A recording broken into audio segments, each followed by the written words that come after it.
Are you like me and have a really addictive personality? And I don't mean that people are addicted to my personality. I mean that when I start something, I will often continue to do it even if it is something that is really, really bad for me. If this is something that you struggle with kind of addictions, bad habits? Well, if you do, imagine what it would feel like to be free of all of that. And that is what this video is all about. This is about techniques and strategies on getting past bad habits and addictions.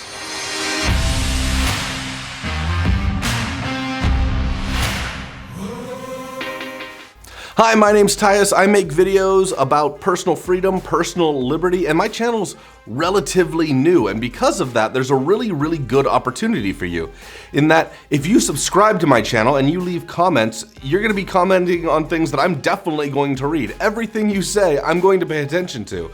And that's where this video came from. One of my few subscribers left me a comment saying, hey, you should make a video about overcoming addiction and bad habits, and that's exactly what this video is going to be about. So if you want to have that personal interaction, because I'm new and it'll be impactful, to me at least, then leave a comment and subscribe to this channel. Thanks in advance, I suppose. Awkward, got awkward. It's easy to think that mental addictions are not the same as chemical addictions. So you might think, well, my friend is addicted to cigarettes because of the nicotine, but I'm addicted to video games, which is not the same thing because it doesn't have any chemical component to my addiction. And if that's the thought process, it's dead wrong, because the truth is all addictions come down to really a mechanism in your brain called dopamine.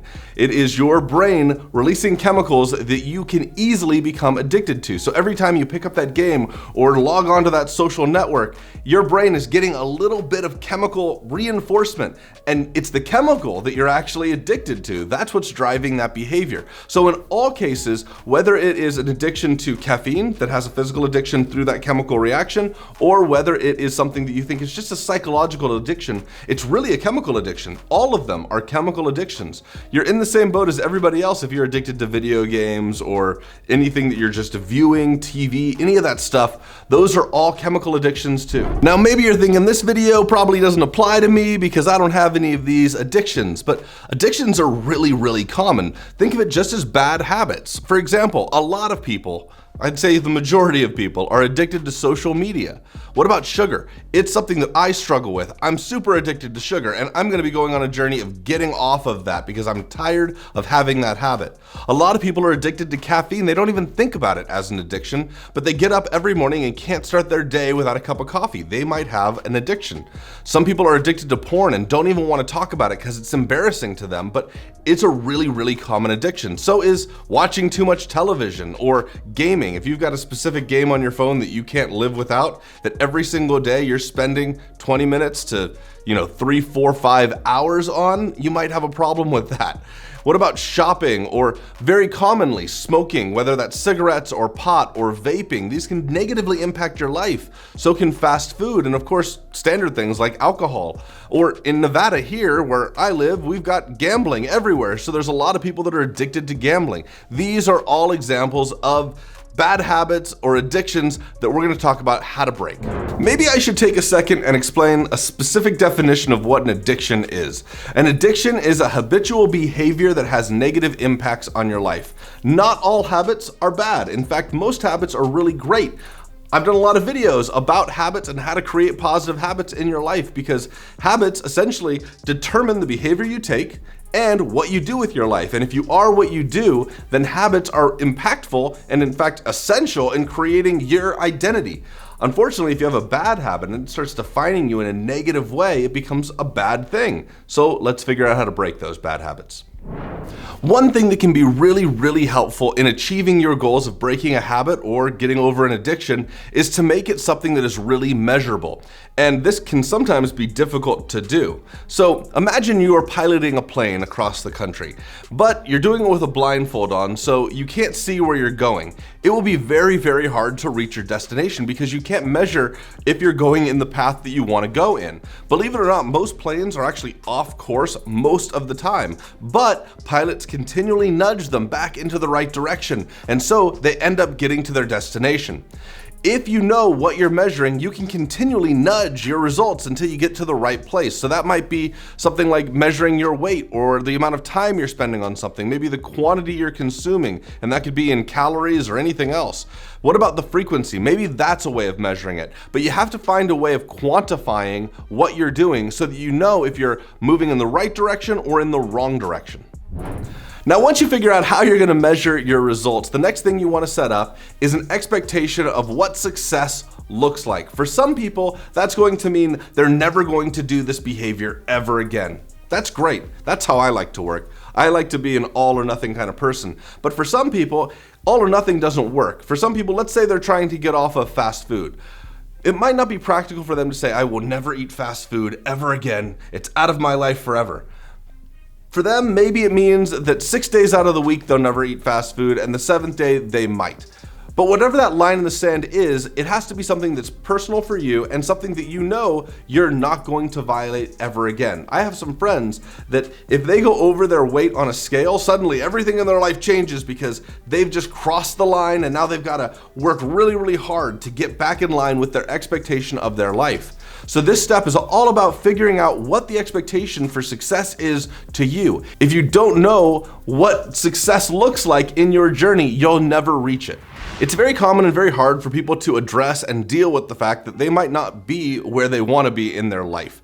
But if you're reaching a goal or trying to achieve a goal, and that goal might be, I don't want to do this behavior anymore, you sometimes have to address where you're at. Because if we're creating a map going from one point to another point, we have to know where we're at in order to get there. Imagine you're looking at one of those maps in malls. Do you remember malls when we used to go out and see people and shop in person? Well, they had these maps showing where all the stores were at, and there was a couple pieces of information that were really helpful. One was, where's the store you're going to? But the second thing that was really important is, where are you standing at right now? That way you can figure out where you're going and how to get there. So to do that, you have to really address yourself and look at yourself and say, where am I at right now? If I'm gonna write that map out, I've got to figure out where I'm at so that I can create the destination, the path to getting there. And that might look like, hey, how much of this am I consuming? Or how long every single day am I spending doing this? Maybe it means getting on a scale and looking at your weight, even though you really don't want to. Without that information, you won't know whether you're losing or gaining weight in the future. It's incredibly important that you stay realistic within this process and you set realistic expectations of yourself. So what is unrealistic? Well, imagine you're gonna run a marathon. It would be completely unrealistic to just say, you know what, I'm gonna do that tomorrow with no training and I'm gonna feel fine the entire time and I'm gonna have no recovery problems. Of course not. You're going to train up to it. It's unrealistic to say I'm going to run a marathon every day. It's just as unrealistic to say, you know what, I've been doing this behavior my entire life and I'm going to stop cold turkey. That's really, really hard. Now, if you don't know what is unrealistic, well, then there's a couple of options you have. One is you can guess. You can simply say, I think it would be realistic for me to cut back by 10% the first month and 20% the second month and 30% the third month. That might be one way of handling it. Another way is to look at what other people have done in the past. Other people have been on this journey before you. You're not walking alone, and you can look at their path, their journey, what made them successful, and say, you know what, this must have been realistic for them, because if it wasn't, they wouldn't have achieved the goal that they set. It's almost impossible to overcome a bad habit or get rid of an addiction if you are surrounded by the temptation of that addiction. I like candy. If I was stuck in a candy store for 8 hours, you know what? I'm gonna be eating some candy. So one thing that we gotta do is we've gotta remove that temptation from our life. Now that doesn't mean everywhere. You're not going to succeed by saying, like, you know what, I'm never gonna look at a cigarette again, because when you go and pump your gas and you go into the convenience store, you're gonna see cigarettes behind the counter. It's gonna be there. You're gonna drive by a Starbucks if you're addicted to caffeine. So it's not about saying, hey, this stuff doesn't exist and I can never see it again. You don't wanna be that rigid, but you do wanna remove it from your really close proximity. You want to not be tempted all the time. So if you've got candy in your house, get rid of that. If you're trying to get off of caffeine, get rid of the coffee and the caffeinated teas in your home. You might be addicted to something on the internet. Maybe it is porn or social media or something like that. Well, there are apps that you can use to help remove that from your life. You can use restrictive browsing. Maybe it is a particular kind of food that you're addicted to. Well, there's lock boxes that you can get. And if you have a really, really hard time removing temptation from being around you, there are rehabilitation centers that do specifically this for you, although that is a little bit more of an extreme measure. While rehab centers might feel a bit extreme, they also are a very, very powerful partner in your own accountability. So if it's something that you need, go for it. Speaking of accountability partners is a really great proven way of reaching success. In a lot of 12-step programs, they ask you to get a sponsor, somebody that is there just to keep you accountable. If you're trying to get into shape, often having a personal trainer isn't really about teaching you how to do the exercises, but keeping you accountable to showing up and making progress. Oftentimes people hire life coaches. All the information's out there, it's all on the internet, it's all here on YouTube. You can find the information you need, but oftentimes a life coach is a person that holds you accountable. If you don't have one of them, you can use a family member, a friend. There's also support groups all over the world for all kinds of different challenges that you can find and join. On the other hand of getting an accountability partner, one common mistake people make is they try and make the entire world their accountability partner. They put it out there to everybody in thinking that what this is going to do is it's going to hold them accountable because they've told every single person that they're changing their life. Well, this is actually a mistake. You don't want to tell everybody about what you're doing. And you might say, well, why not? What's the drawback of it? Well, there's been studies that have shown that when you tell everybody what you're doing, when you continually say, hey, I'm working on this, hey, I'm doing this, every time you do that, it releases some dopamine in your brain, and you essentially get a little reward mechanism saying, hey, you're doing the right thing.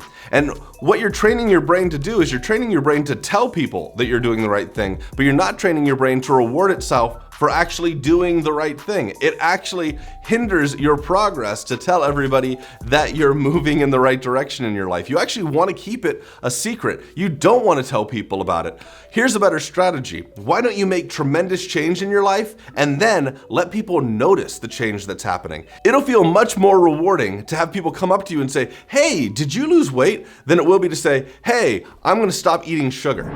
One powerful tool you can use is to set consequences for yourself. And yes, what I'm talking about is you should consider punishing yourself if you mess up along your journey. We respond really powerfully to consequences. And there's apps that can help you with this. One is called Stick. Another one that is specifically for working out is called Gympact, where they will take your money and give it to other people if you mess up on reaching your goal. Another way you could do this is you could use your accountability partner and say, hey, here's some money, and let's say it's $1,000. That's enough to motivate me. $1,000 is a lot of money to me. So here's $1,000. And if I mess up, I want you to give this to what's called an anti-charity. An anti-charity is an organization that you would hate to give money to rather than love to see them prosper. So let's say every time I messed up, you gave a portion of that money to the KKK.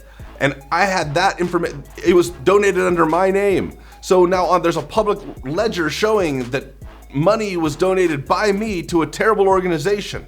That might be enough to help motivate you to stop doing a bad behavior. Now, it's also really important to make this a perpetual thing. It's one thing if the punishment happens one time and can only happen one time. It's another thing if every time you make that mistake, you get punished. And that might mean financial pain, it might mean humiliation, whatever works for you. That's the kind of consequence you want to put into effect so that you succeed in overcoming a bad habit or an addiction. Now, it is very, very normal to make mistakes as a human. It is what we do. We make mistakes, and of course, we course correct in that process. Now, it's very common to not feel good about the mistakes you make, but what happens for a lot of people is the moment they make a mistake, they quit entirely. And it's important not to let that happen to you. So you can plan against it. You can say, you know what? I'm gonna make mistakes. That's inevitable. That will happen. I'm gonna try everything I can not to. But when it does happen, if it happens, I'm not gonna get discouraged. What you don't wanna do is let a single point of failure, a single error that might take you off course a little bit be the reason that you fail entirely. You know what? If we trip, we get up and we keep moving. If we get knocked down, we get up and we keep moving. So think that way along the lines of getting past addictions and getting over bad habits. One behavior that's also going to really help you out on this process is to have rewards for your success. You want a big reward when you actually finish and accomplish the goal that you're setting out to do. However, you also want small rewards along the way to help reinforce the behavior you're trying to set. Because essentially what you're trying to do is replace your bad behavior, your bad addiction, with something else. You're trying to substitute that in. And you want to set up a reward mechanism in order to do that. Now, a couple of things you want to avoid. You don't want your reward to be a break from the bad behavior. So, for example, if you're trying to stop having fast food, you don't want to say, hey, I've been so good about not having fast food that I'm going to reward myself with fast food. What that's actually going to do is reinforce that you want fast food, so that's a really bad way of doing it. You don't want it to be a break from the process that you're on. You also want it to reinforce the good behavior whenever possible. So let's say you're trying to quit smoking. Maybe the reward is, you know what, in exchange for doing this for a week or 2 weeks, I'm gonna go out with my friends on a wonderful hike. And in that hike, I'm gonna be breathing in all this fresh air. So that's gonna be reinforcing, man, I love the feeling of breathing nice and clean air all the time. It's going to reinforce the behavior. It's been shown that intermittent rewards is much more effective than consistent rewards. So if you go up to a slot machine and every single time you played, you lose, every single time you won very, very little, and you won every single time, it's not that interesting, it's not that impactful. People get addicted to things, specifically when the reward is intermittent, and you want to become addicted to a positive behavior to replace that negative behavior. So the rewards don't have to happen consistently. They don't have to be there all the time. They can be intermittent, they can be sporadic, and believe it or not, that'll actually help you achieve your goal. If you're enjoying this content, if you're finding it useful, please hit the subscribe button. As I said before, I'm a new channel. When I say new, I'm like 3 months in. It feels like I'm old because I've been doing 2 videos a week, but I'm gonna keep doing those videos, and I'm gonna keep trying to put out as much content as I can, specifically in helping people get as free in life as possible, escaping the rat race, getting past mental blocks, all of that good stuff. I'm going to be pushing that out as much as possible. If you care about your own freedom, hit the subscribe button, share this content with a friend, and I hope to see you on the next video.